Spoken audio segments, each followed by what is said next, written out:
What is going on, everyone?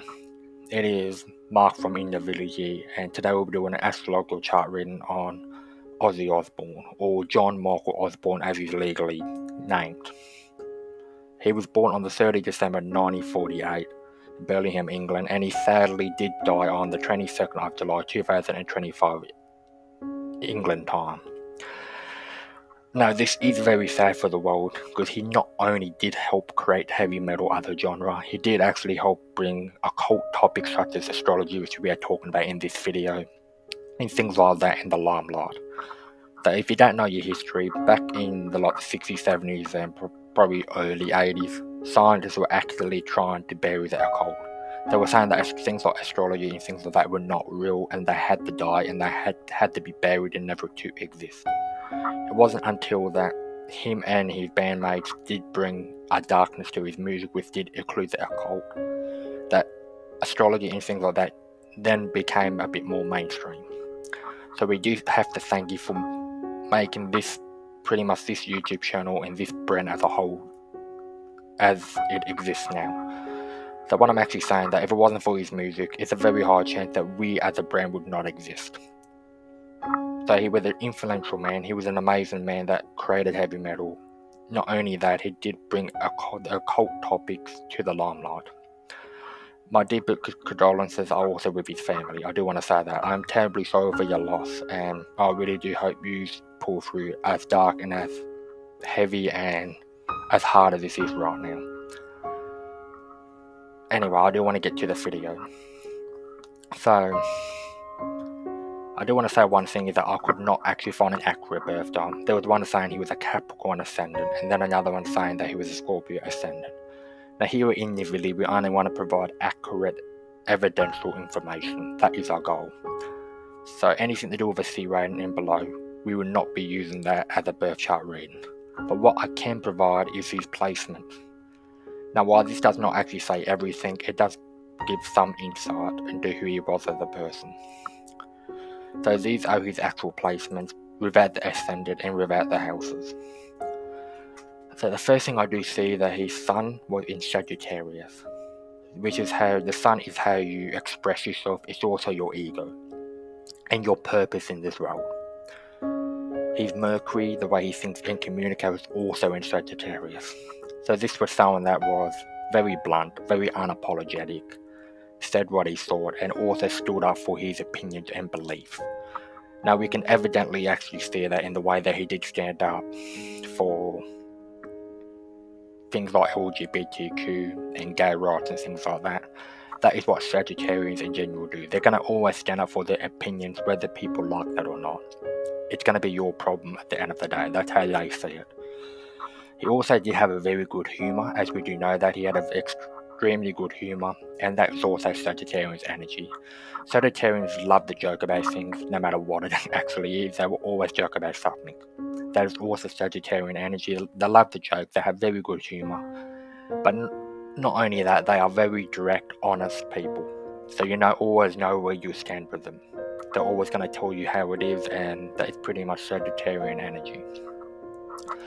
So now that we got that out, the way he expresses himself is very blunt, humorous and honest. The way he thought and communicated was also very honest, humorous, and pretty much anything to do with Sagittarian in the way he thinks and communicates as well.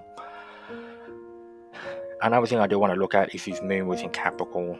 So the moon represents your emotions, how you emotionally think about things. Capricorn is a sign that's disciplined, punctual and honest. And now, why he wasn't a perfect person, I don't want this video to be negative, so I'm not even going to mention anything like that. This is not about saying anything negative, it's about him as a person on a positive light. This is all we're going to express in this video. So while he wasn't perfect, we did see the punctual and practicality and how practical it was when it came to his work and things like that. We still saw that practical energy regardless. Not only that, even though emotionally he was practical and things like that, we did see that his Mars was also in Capricorn, which is your drive and energy into the world. So his drive and stuff would pretty much predict it would be mostly towards his work, which you did see. He was an extremely hard-working person. He did love his career. He loved his fans and things like that. He was pretty much punctual and hard-working. Now, we did see with his recent show in his hometown where he did push through the pain. He did not actually take any of his medical drugs or anything like that. He pretty much just pushed through the pain completely sober. That is also Capricorn energy. Because they're so disciplined at their work, they would go to great lengths to actually achieve what they need to achieve, which we did see that in that last concert that he did hold. So yeah, that's pretty much his emotional responses, how he is on the inside with Capricorn. His drive and energy also in Capricorn, very disciplined, very punctual for the most part. Another thing I do see is Venus in Scorpio. So Venus is pretty much a sign that, I mean a planet, not a sign, but Venus is all about love, beauty, and things like that. So it's pretty much how you show love, how you approach your romantic relationships, and how you also approach your very close friendships and family, on a platonic level, of course. And he had that in Scorpio. Scorpio is a very dark sign. It's known for emotional tendency. It's a very intense sign. It's a sign that pretty much gets very, very intense when it comes to love, you could say. So when you have the way he shows love and how he approaches love and things like that in Venus, like with Venus, and then Scorpio, you would say that he would be someone that shows love very intensely, you could say. Now Venus isn't just how you approach love and things like that, it's also what you love. So he pretty much did love dark topics. He loved the occult. He did not really preach the occult and things like that, but he was drawn to dark things and horror movies and things like that, which did inspire Black Sabbath. So this would be the placement that one of his placements in his chart that would have helped him be drawn to dark topics and things like that. People that do have very strong Scorpio are drawn to dark things. So that could be anything dark pretty much. It doesn't matter if it's Batman, you could say with DC Comics or anything like that. They are drawn to something dark into some degree. Even if it is like supernatural things, that is all ruled by Scorpio. So yeah, that placement did really help him with his dark music and things like that. He was pretty much born to make dark music. Now, I do want to mention that Capricorn is also a dark sign, just in a different way. It's more like the mountain goat on a dark, rainy mountain, you could say, without the emotion. It's like a muddy type of dark, you could say. So when you combine the muddy dark with emotional darkness, you would have someone that was completely wired to actually make dark music. It was already predicted when he was born that this was going to happen. So yeah, that is pretty much his chart. The last thing I do want to say is that Pluto in Leo means he was part of the baby boomer generation as well. But I'm not going to talk as much about that, but that generation was pretty much meant to shine and meant to be out there. Them as a generation was ruled by radios and things like that. It was at the very start of TV and pretty much mainstream radio stuff, you could say. But yeah, I'm not going to speak too much about that. That's more like generational astrology. I just want to speak about his core personality, him as a person, not him in a generation, if that makes sense. Now, links in Parsi, I don't want to speak too negative here, because it's just not, I don't want to be disrespectful or anything like that, so I don't want to speak negative at all. I personally loved his music. He was a very great person in my opinion. But I do have to say, astrologically speaking, lymph is about rebellion. It's pretty much how you rebel. Your rebellion type, you could say. It's pretty much your raw shadow self as well. And he had that in Parsis. The Parsis is a very spiritual sign. It can be a sign that has a tendency, doesn't mean all of them will, but a lot of people that have strong Parsis or have their lymph in Parsis may experiment with drugs and things like that. And it's pretty much, I don't even have to say it, I'm not even trying to be disrespectful here, because it's already well known that he did have a history of drugs and things like that. So that could also be lymph and Parsis. I'm not going to mention anything else. Like I said, I want to be positive here, not disrespectful. But I do have to astrologically be factual here. That's all I'm doing. So yeah, that's all I want to say in this video. That's pretty much it.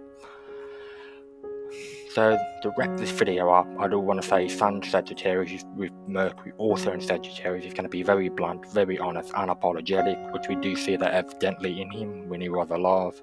His Moon in Capricorn and his Mars in Capricorn, which is someone that's going to be very hard work and very punctual, very practical. 90% of the time we did see that, especially when it came to his career and his work. He was extremely hard work. He pretty much even did push through the pain at his very last concert without taking any medical drugs at all that he should have been taking. So that is Capricorn energy. He did take his fan, his work, and all that stuff very seriously. Then to top it off with Venus and Scorpio, the way he gives love is very intense, as we see that he did love his fans, he loved his wife, and pretty much very attentive to that stuff. That's also very evident in who he was as a person. So yeah, that's all I have to say in this video. There's not much more to say since I don't have his place like his actual birth chart. Now, if you do want to see how astrology does match up and how astrology is actually very real and accurate, you can go to our website, indovili.com. You can go to astrology and horoscope, and you can go to our astrological data, and we have a lot more that you can look at. We're going to have Ozzy Osbourne's wiki about pretty much why astrology matches and how people describe him and how these two match up. So if you want to see more, I'm going to link that in the comment section below, that you can look at Ozzy Osbourne's wiki on our website. Once again, we hope that you do rest in peace, Ozzy. Thank you so much for giving us heavy metal. Thank you so much for making music dark and pretty much bringing the occult back into the limelight so things like innovativity can exist in the mainstream and grow. Rest in peace, Ozzy, and I am going to end this video now. Thank you for watching. If you have anything else to say, say it in the comments below, and I'll see you in the next one.